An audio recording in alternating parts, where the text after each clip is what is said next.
Hi everyone, in front of me I've got a POCO M7 Plus, and let me share with you how to reset camera preferences on this device.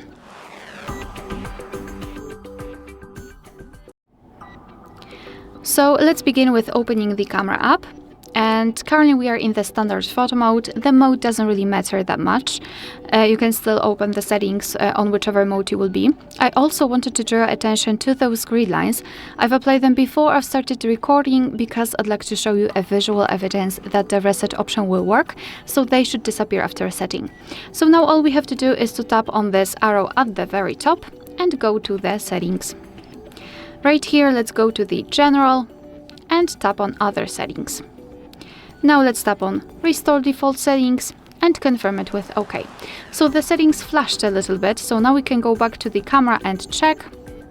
And the grid lines are not visible, which means that we just successfully reset all camera preferences. Alright, so that will be all. Thank you so much for watching. Please hit the subscribe button and leave the thumbs up.